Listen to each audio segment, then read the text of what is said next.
you wanna hang out, you got to take her out, okay? If you wanna get down on the ground, okay?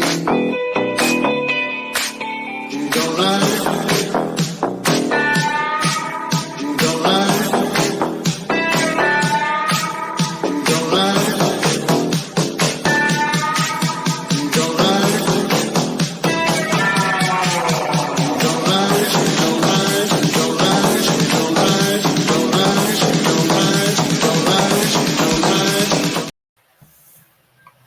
Hey Earl, how you doing? Hi. Love that intro. Missing Mod did that one yesterday. She's actually made me two or love it. three. I'm gonna play this one too. This is actually probably more for, I guess, my outro I may use for before we really get started on this, because I'm ecstatic for with what she did. And I'm also at some point going to get with Peter. He's messaged me and offered to help me in any way possible. So between the two of them, I'll be set. That's one of the things I was worried about. I'm trying to see. Wait, I can just play it. I don't have to share it. It's in my. Sorry, this is just a real quick one though.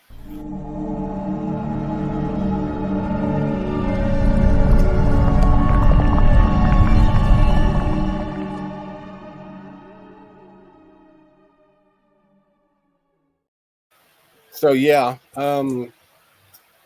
what's amazing is all the positive, that's come out of this, and I'm not going to get into, because I don't, I'm separating. Obviously that's what caused this. But I guess first I maybe should explain, I guess, the purpose. I mean, I racked my brain and it just popped in my head because, well, actually, Earl's part of this. We were talking about certain things that I was trying to understand that I thought I understood, and it's like, well, why not just see everybody else's opinion? This is more about everybody engaging or wanting to engage, or me and Earl will just talk, because she's always prepared with notes or something. So this is education.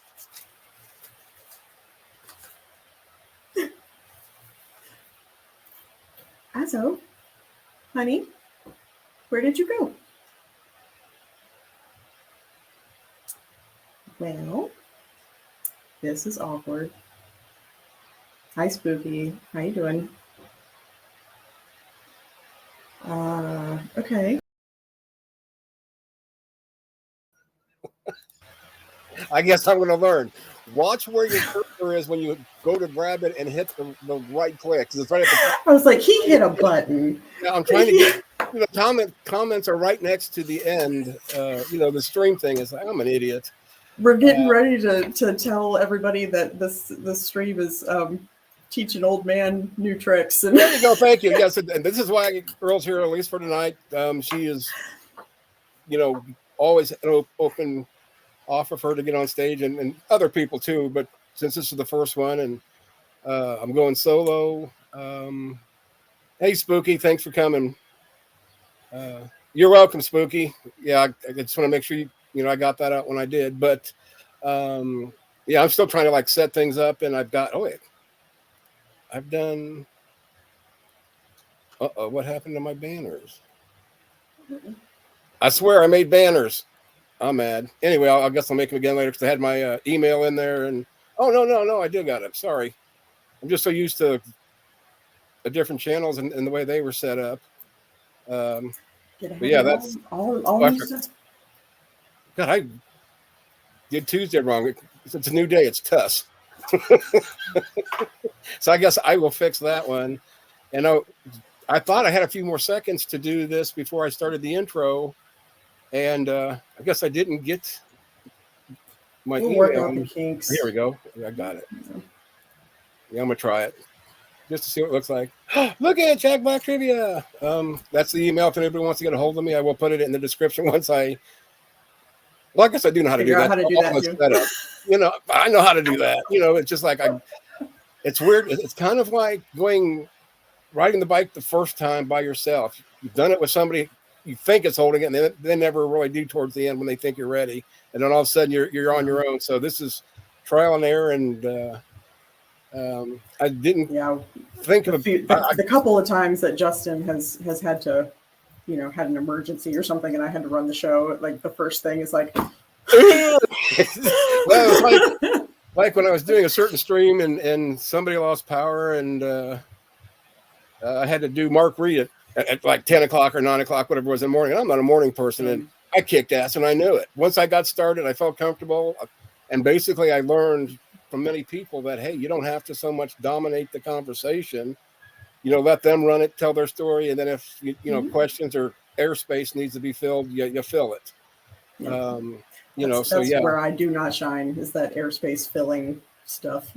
And see, I shine at filling airspace for the most part, especially with doing trivia by myself generally, and it's the knowledge part. But like we were talking about today, things that I think I know what are partially, which I was correct kind of what I thought gaslighting was, but I was still way off at the same time. And it's like, how many other people are like me that, okay, I've read four articles between last night and today about gaslighting, and it is so confusing, and a lot of the articles even say it's such a complex thing, and it's hard to pick up. Very, yes, and it's like absolutely. when it's very, it's misused, right, very frequently, and right. It's one of those that like people will just sort of shove in when they're actually, fuck's sake, I froze. When they'll just kind of put it in when they're really meaning like manipulation. Right. And gaslighting is a form of manipulation, but it's not, they're not synonymous. Right. Because the more and more I thought about it, I was thinking gaslighting, this is my definition. And obviously I'm doing this to educate myself and anybody else that seems to, or if nobody watches it, it's still educating me, the old man. So this is going to be a series one way or the other. I do have, I think, 7 or 8 more topics. I just put in every day, just the time. And then I'm going to decide later, when we're going to actually put it, but I was afraid I was going to forget. Oh, wait, I had that, because I what I want to do is cognitive dissonance. I mean, I know what it is, kind of. I don't really use it that often, but really, what is it? And how many other people are wondering, really what it is? Because you can read all you want, and sometimes you think you know it, like I said, with gaslighting, and somebody, mentions it or, what it is in her example. But the one thing that was said earlier today was once you spot it, it's hard not to see it. You can't unsee it. Yeah. Right. It's kind of like smoking weed. Like once you smell it for the first time, every time after that, it's literally slaps you across the face. It's like, I know exactly what that is. Yeah, exactly. You walk right into a cloud. You're like, I know what that is. Right. When gaslighting happens to you and you recognize it and see it for what it is, you will forever be you've been enlightened, essentially. Right. You've awoken, my question is, am I going to be able to recognize when I do it, when I do it? Well, that's the thing. Most people don't do it intentionally. Strike that. People that are doing it unintentionally are doing it because they are like, they themselves are trying to, like, they're basically lying is essentially what they're doing. They're like say that somebody critiqued you or something and you said something and you like, I didn't say that. I definitely didn't say that. That's not at all what I said. That's a form of gaslighting. Right. But people that, what you have to worry about is people that's what they do. It's because they're manipulative on a grander scale, not just because. Well, the one thing that surprised me about that was reading this. Sorry. No, one thing that surprised me was, reading these articles, I didn't realize that it's a form, or it is. I'm not even going to use the word form because it's, what was it? Emotional abuse and mental manipulation. And some of them say that it's both, abuse either way. Yes. And I'm thinking psychological abuse. Yeah, but once you realize, and matter of fact, then I think I know I've done it with my ex-wife. The whole, oh no, you're imagining things. I didn't look at that girl's. You're being crazy. That's a classic. That's a classic. Right. And that's the example I kept reading. You're emotional. You're sensitive. That's all of that. Right. Exactly. It's and what got me is, I told you this, that somebody got a hold of me after watching something after it happened, they messaged me, and like the other day, literally, I probably talked to 20, 25 people, for, pretty much for a day. So I was so burnt out on it. Even last night, I'm laying in bed thinking about, okay, gaslighting, da da da da da. But it's like, okay, if I was gaslit, where? Because I refuse to go back and rewatch, that. To me, that's my past life, and, good, bad. I know exactly the moment it happened. Right. Oh, yeah, right. And that's, when it was mentioned, it was like, oh, now I get what it is. Because see, my thing was, honestly, so I was trying to find a term or what it's called when basically somebody, and this is going to be another topic, sort of thing. And anybody that's in chat, or comes in or whatever, by all means, this is for everybody, add to it, please. Because, literally the series is going to be called, Educated Old Man, and I do want to be educated on this so I don't misuse or think things are what they weren't, aren't just like, gaslighting. But what I was, what I thought it was was, basically somebody talking to you and saying, yeah, you ain't wrong, but, and then disregard everything you say and then get to a point. And then all of a sudden it's like, oh no, that's not what it is. No, that's mostly just dismissing what. Right, something. That's just reality. being dismissive. I kept seeing that word. I've just ensured. You've said a whole lot of stuff to me. I don't care. I wasn't listening. This is what I wanted to say. Right, and then turn around and say, "No, I didn't say it." Right. So when you're in a fight with somebody and you say, "Well, you said this." Like, I never said that. It's like, you just literally said it like 5 minutes ago. I know that I heard you say it, and they will adamantly insist that is not what they said. Right. And I even caved in. To try to convince you that you did not hear what you heard, and that is what gaslighting is. Right, and that's why it's so dangerous, and that's why it's so abusive, because that's what I was going to say. Gaslighting makes you question your own sanity. It makes you question your memory. It makes you question your identity. It makes you question your personhood and whether or not you're literally sane. Whether or not you've been just hearing things, or maybe I made it up, or you can gaslight yourself. Yeah, I do it all the time. Yeah, that's what I'm learning. Like I said, the more and more, I did put, one of the links that I, found the gaslighting on at Cleveland Clinic, and, and for me, what was weird is because I was sending to you, I said, okay, this is what this is saying about it, and I was focusing on just one aspect of the, ignoring what you said, or and that's where I was getting the whole, okay, somebody saying the whole, yeah, you're not wrong, but. Situation, and then I found out that's a whole different title, and that's placating you to then move on to because they don't care. That's basically just being like, okay, good boy, this is what I have to say is more important, and this is why you're wrong. But I don't want to, I'm too chicken shit to actually say you're wrong and this is why. So they take a tiny little aspect of it, and they're just like, well, that's kind of right, but and then they just give their opinion or whatever that they want, because it's really just about they want to talk. It has nothing to do with them actually listening to anything that you're saying. Yeah, because I kept debating what I want to do with my channel. I wasn't going to do alphabet, community issues. I wasn't going to do, obviously, politics. I'm not doing, a lot of other things. And to me, I really was I was getting burnt out anyway with the same crap. And I didn't like the direction of, where another channel was going. And, literally been thinking about this for months. And the last time something happened, I wanted to leave, done, be friends. Not that I hate anybody, but, to feel that no matter what the hell you say, somebody's going to act like, oh, no, like you said, don't say it. Then, all the other stuff. So this is why I want to do a series of things. Not, because I keep hearing, oh, this topic needs to be talked about. This one does. And really, it doesn't necessarily. But understanding what, manipulation, even, cognitive dissonance, I said, we're going to do one on that one way or the other, because I'm still kind of trying to understand that whole thing, or if maybe somebody else, might. And if only one person, cognitive dissonance, that's fine. And if 100 watch it, that's fine. I haven't mentioned, the subs, and I won't. I'm not about numbers. To me, That's one thing I'm not even caring, how many subs I've got, just for the fact that the more subs you get, it seems the more work you got to do and the more committed you are. Yeah. And for me, it turned into a lifestyle, and I just want this, and I don't mean a hobby, but it's a term, that I'm going to use regardless. To me, this is supposed to be a hobby, fun, educating, but not to piss you off, not to aggravate you or consume you. And that's what it's done.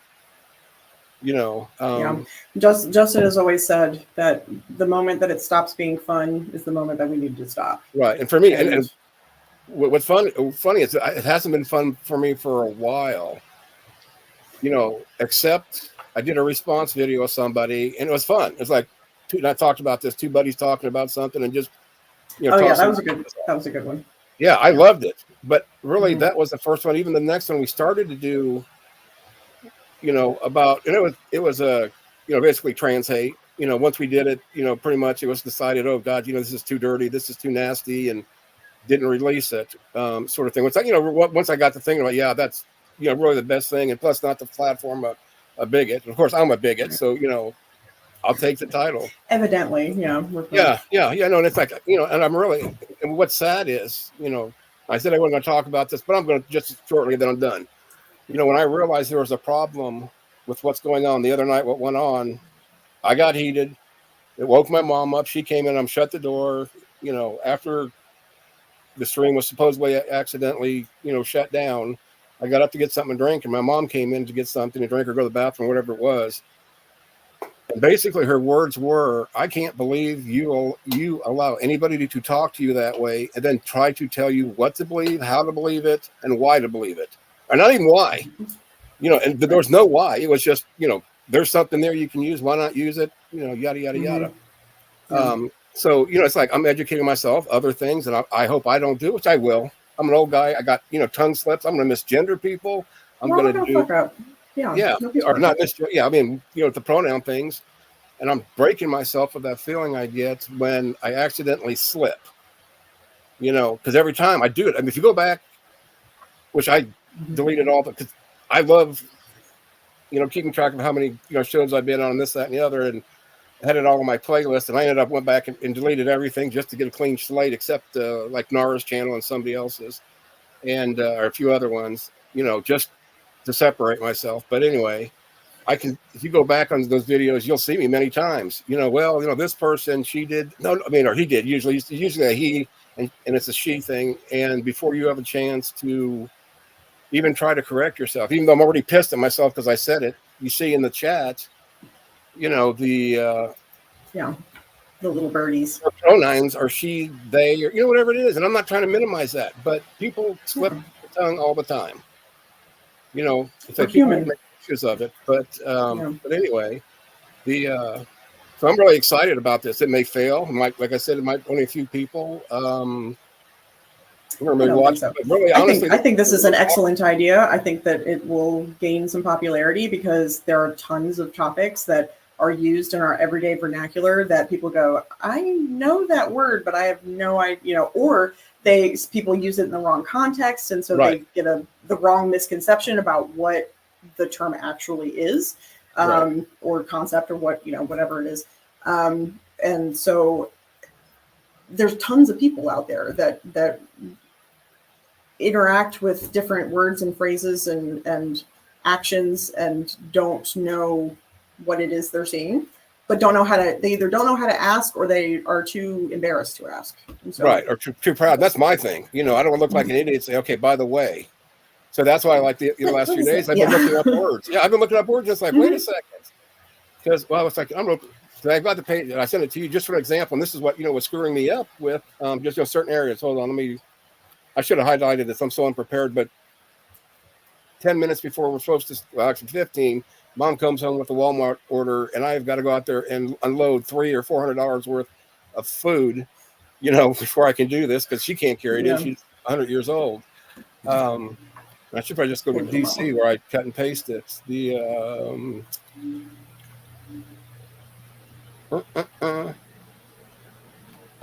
Like here's one of them. Like, they make you feel like your perception is always wrong, but then if you go on, it says by overriding your recollections of events with untrue statements, or beliefs.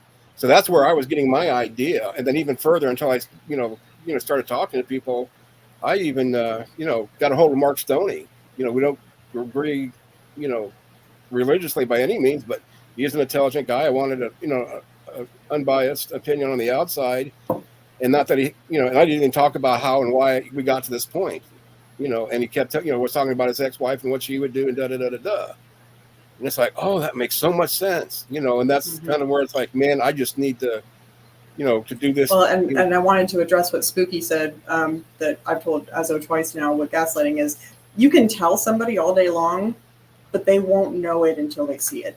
Like I knew, I had heard the term gaslighting before, but it didn't, it didn't hit me what it really was until my ex-roommate gaslit the shit out of me. And I'd been sort of researching it and like kind of knew, but like all of a sudden I was like, it just clicked. I was like, that is exactly what this is. And once you see it and it happens to you, then you really can. Right, I agree. Really grasp it, because it's a weird concept, and I actually wanted to get into that because it comes from a movie from the 1940s called Gaslight, and it was originally a British play that started in 1938, I think it was, and then got adapted to a British film, and then became an American film in 1944, and that's the iteration that most people know.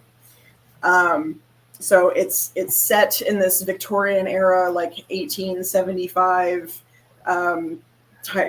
old timey sort of stuff. And the film is about a woman named Paula, who her aunt dies and leaves. Her aunt was an opera singer, I think it was, and had like a world famous opera singer, had amassed this huge fortune, and she gets murdered and leaves all of her stuff to her niece Paula.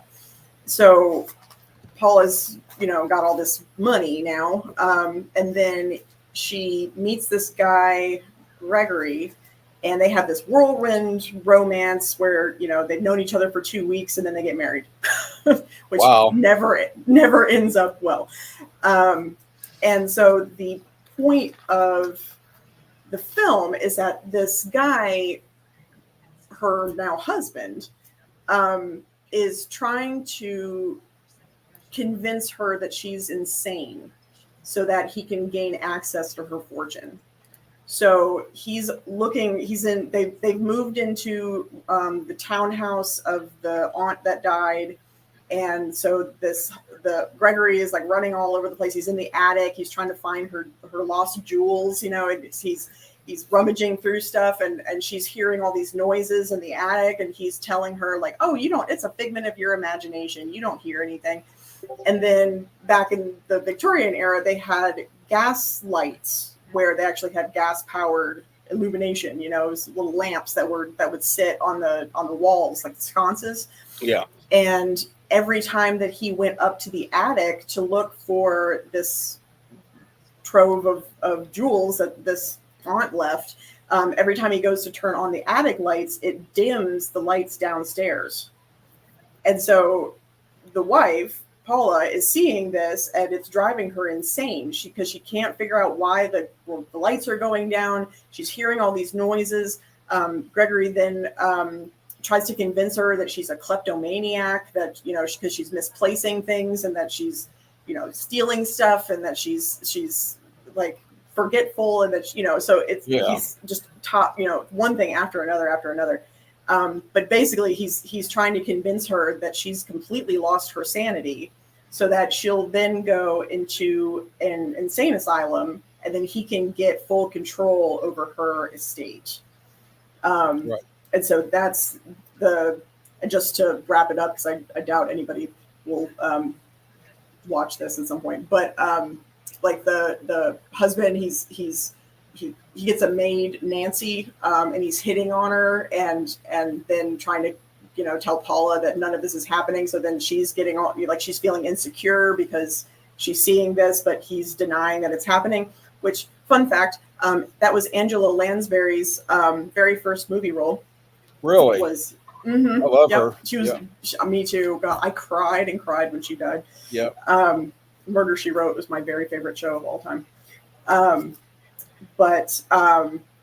Yeah. So she's calling, the husband's calling the wife high strung, and that she's emotional and all this kind of stuff, and basically dismissing her very obvious distress at all of this as her just being a whack job. And then turns out that there was a plot the whole time where Gregory was like, he knew of the fortune, and he actually murdered the aunt and got interrupted before he could get her jewels. And so then he hatched a plot to marry the niece, and then to make her think that she's insane to then get access to her wealth. So the dimming of the gaslights was where gaslighting comes from. Well, that makes sense. Yeah. Love it. Yep. Oh, it's a really good movie. It's a 1944, black and white, really well done. It was a really good movie. Didn't realize I had two sets of speakers going. Oh, and my camera finally just jumped to life. I'm gonna have to get a new camera. This thing keeps shorting out on me. It's driving me nuts. We might have to start going front me. Get her camera, please.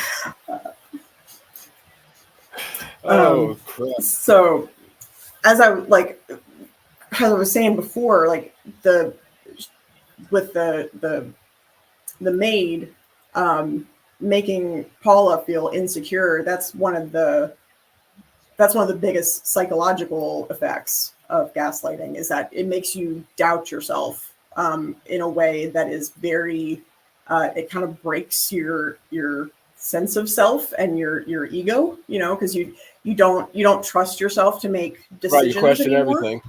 You start questioning everything. You do this thing where you're like, well, I could make this decision, but then, but maybe I'm not smart enough, or maybe I'm being too emotional, or maybe I'm, and that's the abuser talking.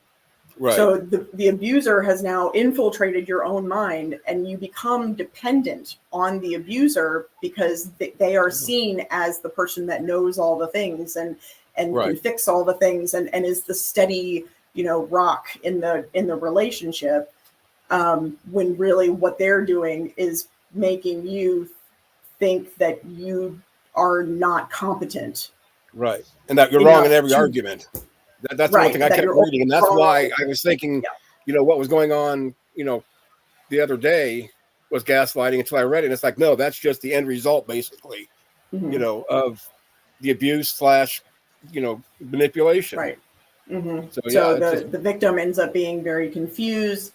They've got this overwhelming self-doubt where they sometimes it can result in paralysis, where you can't make basic decisions by yourself because you feel like you're not good enough or smart enough or whatever in order to make those decisions, and so you have to resort to your partner abuser to make those kinds of decisions for you. And that's essentially what happened to me. Yeah, I can't imagine living a life like that, not just a night or two or three discussions. Yeah. I mean, as confident and self-assured as I seem now, I was a shell of myself when I got divorced, when I finally left my husband. He had managed to convince me that I was useless, that I wasn't smart, that I needed him for everything, that I wouldn't make it out there in the world without him, because I had tried to leave multiple times, and there's a cyclical aspect to it where the victim will eventually like have these moments of clarity, like, oh, I can, no, I'm like, they'll talk to their girlfriends and their girlfriends will be like, oh, you're too good for this guy or whatever. And, then you get a big bunch of confidence. You go to try to leave them and they come back with like just love bombing, and right. where their whole intention is to soothe you and like, oh, see, it's not so bad. So it's always a cycle of like, it's really, really shitty, and then it's really, really good, and then it's really, really shitty, and then it's really, really good. And it's the love bombing, and then the breakdown of the ego, and then the love bombing again, and then the breakdown. And so, but each time you have to do that, there's less and less of yourself to build back up. Right. Less so resistance. you literally end up just being a puddle of, like, like Humpty Dumpty cannot be put back together again. I was just grains of sand, essentially. Right. There was no person left. It was my voice was his voice. Right. I mean, the other night, especially after, because I'm remembering it, once somebody, whoever that might have been, pointed out that, somebody said something, denied they said it, and everybody heard it. And I even went to and said, hey, well, then let's roll the tape back and see. But I let it go because it was okay, big deal. But now looking back, it's like, why didn't I get more pushback and say, no, before you bitch and moan about something else, let's, clarify what was said and what wasn't said. So, Right. And in my mind, I'm wondering if that's what a person needs to do to combat that, instead of just being submissive or saying, okay, yeah, maybe, say no, let's talk about this and break it down. Yeah. Placating the abuser and just being like, okay, well, because that's the thing, you start to believe it. That's why gaslighting is so effective, is because eventually, for whatever reason, you look up to this person, or they're in a position, you trust them, they're in a position of power over you. My ex-husband was 10 years older than I was. I thought he was, wizened and saged in the ways of the world, when he was just a bumpkin country hick that didn't know jack shit about anything. Right. But he had me convinced that he was the smarter one, and that he was the one that people liked, and nobody liked me. And I still have a pathological disbelief that people are actually my friends. Right. That trust, it's gone. And I have to constantly remind myself that no, these people care about you. They love you. They're still your friends, but I don't believe it. I'm lying to myself. Right. But I still have to try. Right. But at the same point, you got to have to protect yourself because of what you're used to, not, what you're accustomed to. Right. It's just like, and I tell people that, and not to, like, I don't want anybody being like, oh no, we love you. Like, that makes me really uncomfy. But it really is a pathological inability to believe that people actually give a fuck about right. Right. Oh yeah. Well, and for me, it's like the internet. To me, there's certain types of people that in real life I meet are nothing like, some of the people, some of the groups that I encounter online. But of course, that's the old adage: you can be anything or do anything you want online, and you're safe, supposedly.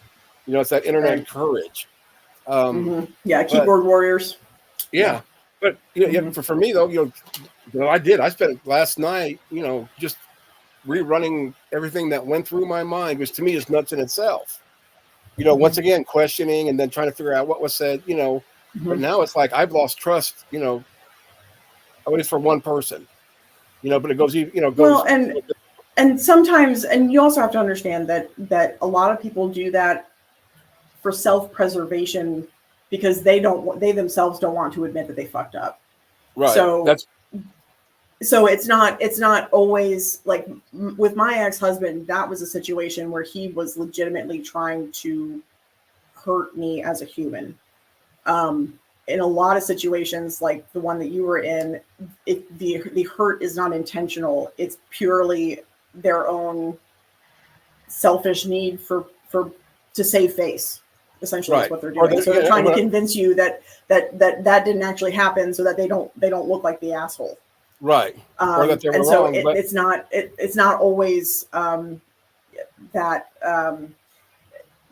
icky, right. it's not always that nefarious where Right. And sometimes they people don't even are realize they're doing intentionally it. trying to break And you that's what I down. keep reading also, that in some instances, in most instances, especially in casual, non-debatable, say, situations, if debatable is even a word, but it's mine now. I trademarked it.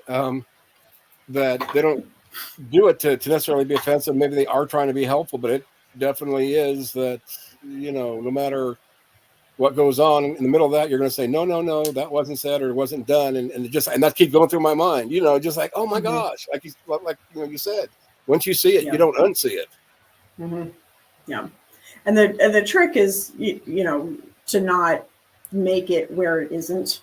And I think that's the pickle that a lot of people get into, especially in online spaces where they start throwing out terms like gaslighting when people really are just being either manipulative or just being assholes or, Right. whatever. They just throw it out there because it's a fun buzzword that it's popular in our daily vernacular these days. But a lot of people don't know what it is that they're saying. Yeah. So, but like you said, a lot of it's not intentional. It's not meant to hurt you. It's meant to help. Right. It's meant to save them. Yeah. Yeah. I mean, that part of it really didn't bother me so much, other than, no, I'm not friggin' nuts. And, But I know what was said. making you think that you didn't hear what you heard is Right. is very Yeah, frustrating and makes you question your own brain. Right. And, plus, that's what, and it steamrolls, because it's like, okay, this happened.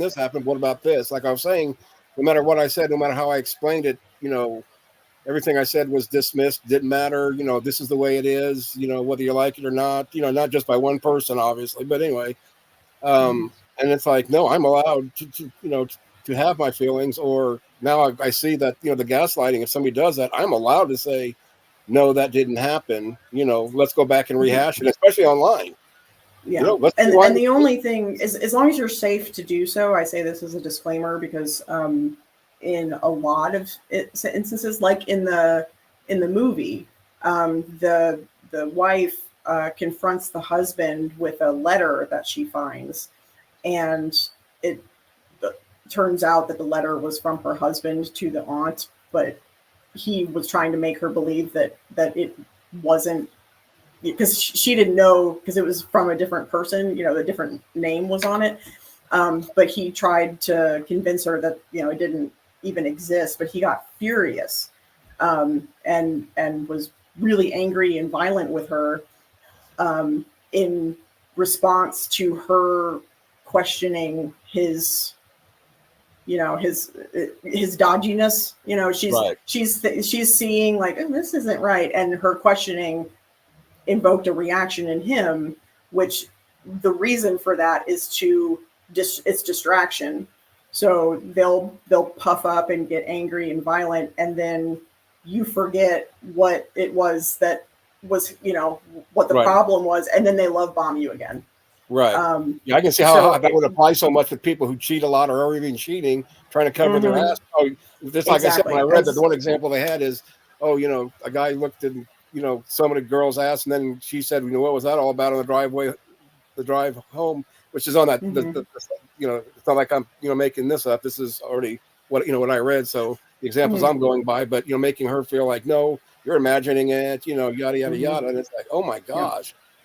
Or I've seen egregious ones where, girl holds up like, whose bra is this? It's like, you don't know your own bra size? Like that's gaslighting. Not a double D. What is that? Explain that. Right. Trying to convince the girlfriend that, no, you don't even know your own bra. That's totally your bra. You totally fit in that, girl.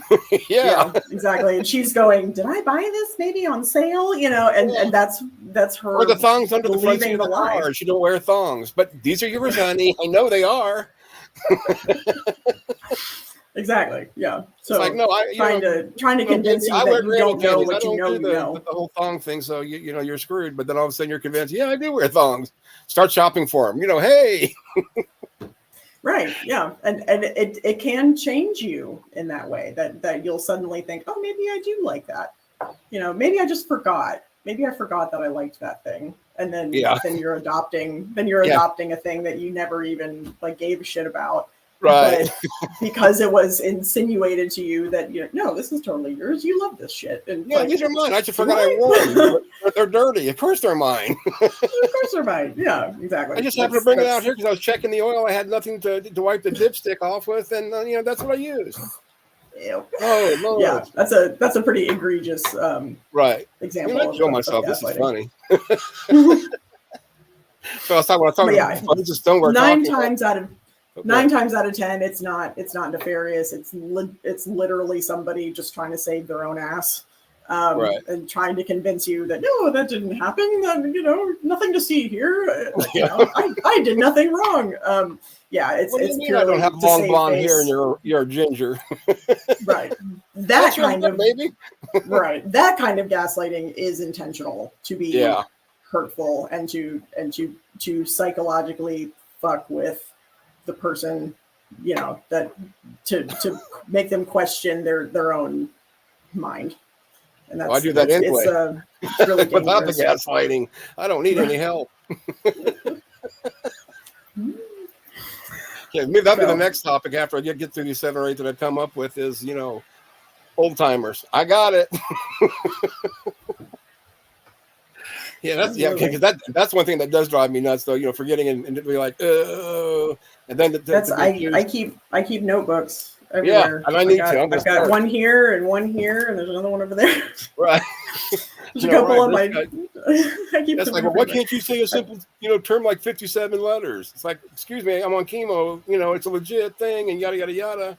Yeah. And even then, I feel like, okay, why do I have to? Right, we don't need to go into all that again. But no, I know, but it was just like, wait a second, I'm allowed, to feel my way. I'm just not. Now it doesn't matter. I'm very sick of my feelings not counting. Right. They don't matter. I have to be so concerned with potentially upsetting strangers that I don't know on the internet. Like, fuck you very much. I don't you're going to meet the time or the emotional bandwidth to deal with all of that shit. I can be as unconfrontational and as PC as I possibly can be, but I will be damned if somebody tells me how I can speak. Especially being part. It's already really difficult for me to speak. I don't think people understand like the amount of effort it takes to not sound like a dumbass when I talk. But when you talk, I'm not making fun of you by any means, but I can tell because it's like I'm not saying robotic or mechanical, but at times it's like, I kind of like want to go, that sort of thing. That you're because I have to enunciate on what you're saying, and pausing. Speaking for me is a deliberate action. It's not something I don't speak unless spoken to because it's a very deliberate action in my mind. It has to be, otherwise the same shit just keeps the same syllables keep coming out over and over again. Somebody's been through it, they just don't know. Because when I was a kid, I stuttered, literally. And most kids grow out of it. Right. I went through a lot of speech therapy. Got mine, but I did several years of speech therapy to work on mine. But if I get angry or back when I used to get drunk, it was.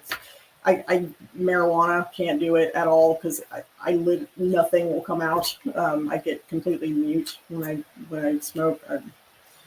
If my brain is even slightly altered, then this connection here, sort of little gatekeeper says, nope. See, for me, it's just the opposite, which I don't drink anymore. I mean, not that I'm against it, but if I have 1 or 2 beers a year, that's a lot for me. And I have yet to have a beer this year at all, but. Like depending on what kind, if it's zombie weed, I'm thinking about, God, can I say this on my channel? I'm gonna say what I want. But if it's zombie weed or what I call indica couch, forget it, I'm out. Oh yeah. But like a lot of the sativas and even some hybrids, because I've got to have a specific type because I've tried them all and they all. I think that I'm just fiercely allergic to it. I can't smoke it at all because it makes my asthma flare up. But eating it like I literally get trapped inside my body. It's very scary. And like my skin's allergic to hemp. That should have been the first clue. Oh yeah. I can break out the hives, you know. It's like, hey, this is probably not something my body needs. Weed, but yet my brother smokes like, you know, and I don't understand if she's allergic to it. Why can't she be around it and the smoke? And you know, because we've went to like down to Kentucky to until they stopped doing the NASCAR races at the Kentucky Speedway, which I'm pissed about still years later. But yeah, everywhere my brother drives, he smokes and smokes and smokes, and she's right there. So it's like, how do you do that? But you see, for me, except for right now, I haven't smoked in like 2 or 3 days. But like right now, I'm thinking fairly clearly. And I think a lot of that has to do with I finally got all the shit off my mind. I got a big weight lifted off of me. And I actually got some sleep last night and actually took a nap today. But normally, what I've been smoking now, the sativa that I actually think better. As long as I don't smoke too much of it. You know, I'm more articulate. I can think quick. You know, yeah. Which it is. You know, then there's like the night I was on Neil's 604 Atheist show. I didn't smoke on purpose, just, you know, for the show, but the after show, it's kind of like the thing to do. Yeah. So we're sitting there in between. Get a little loosey-goosey. Yeah. Get between the interview and the after show, we're, you know, smoking and doing our little thing. And then all of a sudden, and which is funny because I see some people on there, like somebody, you know, whatever, you see it, you know, fall asleep. You know, it's like, oh my God. So I was so afraid of that. But if you go back and look at that, for most of that, I sat there like a zombie, didn't say a whole lot. That ain't me. So if I don't talk and especially sticking my foot in my mouth as much as I do, and I'm not going to apologize for that. You know, to me, I will apologize if I don't try to, you know, to correct that on some situations where I feel that, yes, I am wrong. So yeah, it's just, you know, there's that fine line, the balance, and, you know, what's weird is Indiana, it's not legal here, but my last 2 oncologists, you know, pushed it, not do it. But, you know, hey, you know, if you're having nausea, and my problem was I was dealing with blockages from where my tumor is. It's starting to ball up on my, you know, intestines. So at times I can't drink, you know, purge things, can't take pills. So if I'm nauseous, pill ain't going to help me. Then they give me the dissolvables front of your tongue. They make me sick. Then, yeah, they're awful. They're like, you might want to try, you know, smoking. But then I found after trying to get past the taste of those things underneath your tongue. Yeah. Because I mean, once you can get past that, they really work. But but to get through it, like it's just don't do it. Yeah, because it's what the hell was that? It's on. I can't remember what the name of it is. But now they got me on something else. It's a more heavy duty one, and I like it. But once again, I forget what it's called. I've had that several times. I have weird belly issues. I've had this since, you know, they removed my tumor and took all my colon to begin with. That was bad enough. That's a life adjustment. You know, there's the whole. Okay, I don't want to talk about buttholes. Don't want to talk about butthole. I'm not talking about butthole. No. I'm talking about deficiencies. Which I am a butthole in and out. Just look at my name. Oh, no wonder they call him asshole. Well, no shit. You know, like that's really an insult. I forget. That's bad. But it's just it's funny how, you know, certain people could do certain things that doesn't affect them, and other people do it even less. And like my mom, she was hurting really bad. I had her at least try a little bit, and it was just a little snippet of a brownie. Last time I ever did anything, it was my brother lives in Michigan, and he grows weed, and it's legal there. And I went up there to help him. I went up there to help him trim, and I ate a piece of a brownie. It was literally this big, and I was trapped inside my body for over 6 hours. Wow! Couldn't move, couldn't do anything. I was laying there, and I could. They tried to feed me. I legitimately could not move my body. I could not speak. I could not will myself to move. And then I started getting from the couch. I started getting more and more nauseous, and I was, you know, I knew I was going to get sick, and I would rather die than throw up on somebody's carpet. And so honestly, it was like somebody had a string right here and took me and like flung me forward, and it was this Eric, my older brother, he said it was like I was possessed.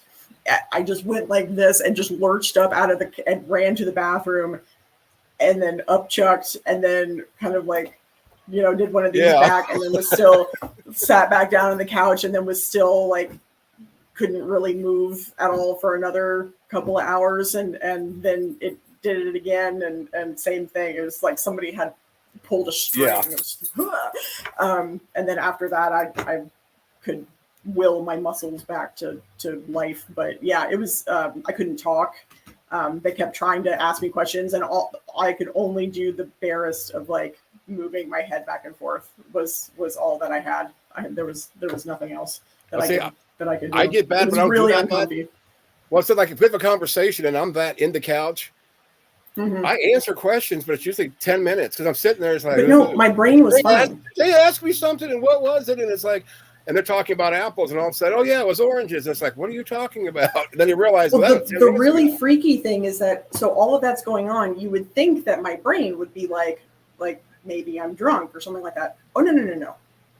I remember all of it. I was having a full-on conversation with myself, trying to will my body to work. And it made me realize that there's a date rape drug that causes that, where your body becomes like unresponsive, but mentally you're still all there, and it was fucking terrifying. Yeah. And I never ever want to experience that ever again. And that was legitimately a little piece of a brownie where I saw it being made. There was no hanky panky going on, But the weed of today is not the weed of yesteryear. Or my year. That's what I mean, like in the 70s, the 60s. Yeah. I even like speed. I mean, and children, as a PSA, we're not advocating doing drugs. Because you shouldn't be watching this anyway. But anyway, because back in the day, I started off, of course, you know what they say, marijuana is the gateway drug, which is not. But anyway, I'd only smoke pot. My buddy was running around, hey, we're going to go for a ride. We're going to burn one. And mind you, this guy knows how I feel about doing anything other than just we're smoking, and all of a sudden I was a zombie. Come to find out, kind of when I finally could, like function. Mm-hmm. My buddy said, oh, ha, ha, ha. By the way, it was laced with hash. I whooped his ass, literally, because I was so pissed off. Yeah, that's and I've never done the hard drugs. I was a speedhead, and when I say speedhead, not meth, because we didn't have it back then. I don't think if we did, I wouldn't know. And that's why I won't try meth today, because I'm afraid I will like it. But we did white crosses back then when speed was speed, not this crap they make today. And then when they stopped making those, I started doing like for work. I needed something. What we call the gas station crack, the ephedrine before they ephedrine, which is the worst thing to take in the world. But handfuls, yeah. So and how long is alive? Real fast. It's amazing. But when I was talking about like I got mom to at least try it. We have an airport like 5 or 6, a smaller airport where we are, like with Piper Cubs or whatever kind of airplanes they're called. All different little small ones, and one flew over. And Mom's like, "What was that?" I said, "Oh my God, that's a police helicopter." I literally had her convinced the police were circling the house, and she was almost underneath her island that she has in the kitchen, sort of thing. And now she won't even touch it ever again. Because I don't blame her. Just obviously she can't handle it. But she's also, an older lady. She's 4'8". So you've got a mini mama too. I have a mini mama. She's but my mini mama is the only person I'm really scared of in this world, literally. Nobody else. Me and my dad and my little brother are very tall, and my mom is like 5'2", and there's a picture around there somewhere where my mom's like in the middle, and me and my dad and my other brother are all like looking down at her, and she's going like this. Right. Really my sperm donor was like 6'4". She was like, I think, supposedly her story is she was up 5 foot, but there's no way. 4'10", 4'10 and a half if she's 4'8" now, because you only lose a few, so much over the years. But both of me and my brother are about, we're at 6 foot. And I'm shrinking. I've lost, height. And my sister was like 5'6", 5'7". So we were really, really tall, but compared to her, yeah. And then my son, he's like 6'4". Yeah, my brother's 6'4", my dad's 6'3", I'm 5'8". Because his mom was about as tall as I was. Yeah. Yeah, we're all very tall and skinny and lanky. Yeah. Lots of noodle arms. Yeah. Plus we're Italian. Little chicken legs. Our noodle arms is when we talk. And see, and that's the one thing I had to learn, which I still do, I'm sure, just like I'm doing now. I talk with my hands. And it's funny because, when I was working before I got, really got into this cancer journey, and actually since like 2016 when I went on disability, people at work would actually, want to talk, because I'm funny as hell. Brandy, like if anybody's ever been to my trivia, she has the name Brandy Henderson. She worked with me, and she'll tell you I was funny as hell. I was the funniest guy, in shipping, and everybody wanted to work around me. They just didn't want to talk around me because I'll stop, get knocked out. I stop, doing what I'm doing because I'm work first, just because of my work ethic, Whereas you have kids that, let's just take it, no, we're getting this shit done. I want out of here, but I would be, doing this and this. And what was worse is when I would have, I am a rule breaker, obviously. And we have safety knives. Yeah. I always adjusted my safety knife where the blade would stick out. But so I'm over here trying to, with box cutter or whatever I'm doing, depending on what part, swinging this around. And they were literally had a pool in our break area. And everybody took a box on how long it was going to take before I cut my own throat talking. So that was the joke. So obviously I survived, but I'm proud of my Italian history, but yeah, the whole talking with my hands at times is really bad, especially when you're making out. Are you asking me a question, baby? I mean, anyway, what I'm saying. So it's kind of like saltpeter, kind of just ruined the whole mood. Not for me. All right. Well, this just went to a different direction. I know, right? What a weird tangent there. Right. But it's your channel. You can do what you want. Exactly. We talked about what I want to talk about. We can still talk about it, and we're just, Any other questions, concerns? Really, in perspective, I understand probably 100% more better than I did before, to be honest. And that's part of what I did it, for me. Educate this old man, I don't claim to know all things because I don't. And you can gaslight yourself. There's such a thing as medical gaslighting. Really? Where doctors kind of convince you that your symptoms aren't really there. Oh, yeah, okay, I see. Yeah, I can see that happening. It happens a lot with women and BIPOC people, that their symptoms are dismissed and just chopped up to being a hypochondriac, essentially. That's gaslighting. Well, then, basically, I went through that once when I got sick, and which is actually started this journey of them finding, my tumor.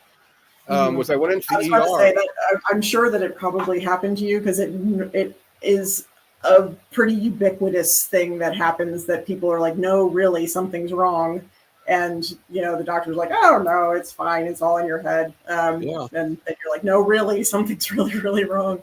And that part really sucks because looking back, because I went in there, the nurse was really, or not the nurse, the doctor was kind of like, I went in there. She asked me how I was feeling. I said, I feel like I'm dying because I spent there 4 days and I thought it was food poisoning, but usually I'm over food poisoning because it seemed like I went through a stretch for like 6 years. Every year about the same time I got food poisoning, and I just thought this was, but it was like not 4 or 5 days later. So finally, because I called my mom, I said, I'm going to drive myself to the ER, and she knew something was wrong right then and there because I don't do that. Went into the ER. The doctor's like, like I said, blah, blah, blah, blah, blah. And she goes, well, there are people that come in here that feel like they're dying, then they do. And I said, because I was grumpy anyway. And I said, I know exactly how the fuck they feel, and kind of just dismissed everything until, which kind of maybe it's not necessarily gaslighting now I think of it, because afterwards, when she came back, she goes, well, I guess there is something wrong with you because I don't remember if it's my red blood cell, whatever tells you that you got an infection. And white blood cells, so they sent me for a CAT scan, and in the process, she's telling me this, her demeanor totally changed. Said there's something there, and I said, I don't mean to be a pain in the ass, but is there any way I can have a thing or something for pain? And she goes, that's when I'm putting up. She already had a syringe, which I didn't know what it was, but I want to make sure and it was morphine. So yeah, pain is one of the biggest right. And that's when I found out about the pill chasers. Yeah. So I understood it. She just had 2 pill chasers back to back, had migraines. Oh, I want this, that, and the other. So I kind of understand, but you still have to take it case by case, because what if she just totally blew it off and didn't really worry about it, sent me home?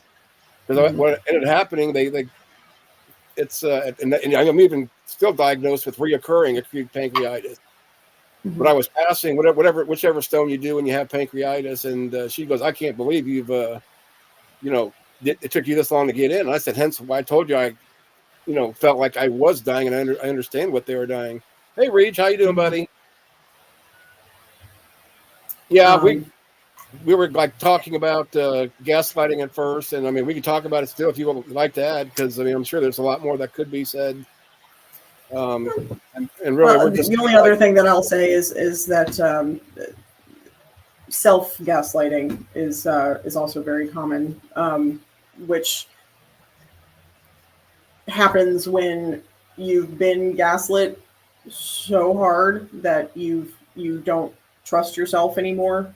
And so, when something, like for instance, I was working at a dental office where one of the other hygienists was bullying me, and things would happen that felt like sabotage. She would take certain instruments and do things to make my job harder. And for weeks, I gaslit myself, thinking like, maybe I didn't see that. Maybe I'm interpreting it badly, or that couldn't have been what it really was, or it's not as bad as it feels. Why I must have done, my biggest problem is I must have done something to deserve this. And I can see that, especially if it's constant. Yeah. So you think that you're racking your brain trying to figure out what it was that you did to deserve this awful treatment that you're getting. And that is a form of self gaslighting, is that you're trying to make a situation happen that did not happen, to justify the shitty actions of somebody else, and convincing yourself that there's something wrong with you. Jeez. Yeah. Yeah, you gotta love that. And if nothing else becomes of this, honestly, I mean, just everything I've learned now was well worth this, regardless if, like I said, if nobody or watched it or not, because really, I'm the old man, so we're educating me. So definitely happy with all this.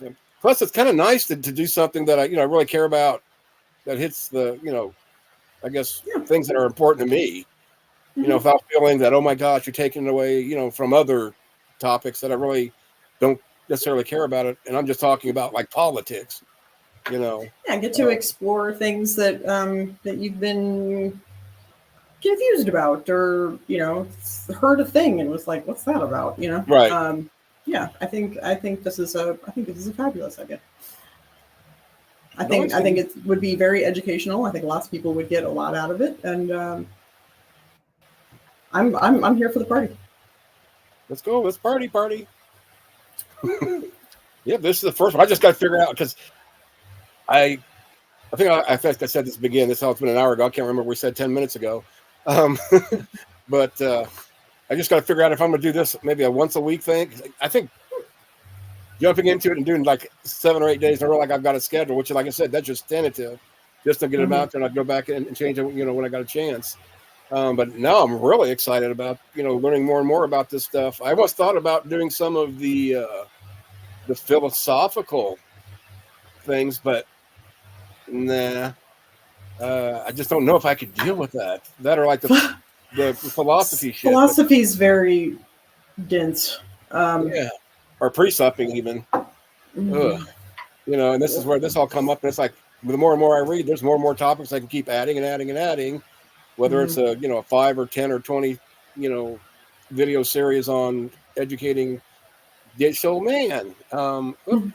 Sorry, Reed, I Well, I have not eaten dinner yet, and I'm hungry, and I'm been working all day, and I'm very tired. Yeah, I got to run to town myself, and for some reason I'm in the mood call this one buttoned up. It's all buttoned up for now. So I appreciate everybody coming. Thank you, Reed, for being there, and obviously I don't think Spooky's there because he hasn't talked for a week and a half. So crazy people down there. Oh, wait, I'm going to try that. I may screw this up, okay? Because I'm not sure how this is actually supposed to work, but I'm going to play this and then maybe cut it off the stream. I got to learn how to time this. Yeah, you have to hit it and then let it play for a little bit and then hit the end. And there's two buttons. Right, and there's only like 15 seconds to do this all. There's Spooky. He was lurking. Oh, Spooky's there. Thank you, Spooky. Now I just lost my place. God, I'm such an amateur. I'm getting better. I swear. I got this. I got this. We'll learn you. All right. Thank you, everybody. Thank you, Earl, so much for the information and the discussion. And look forward to seeing Thanks for inviting me. All right. Bye, everybody.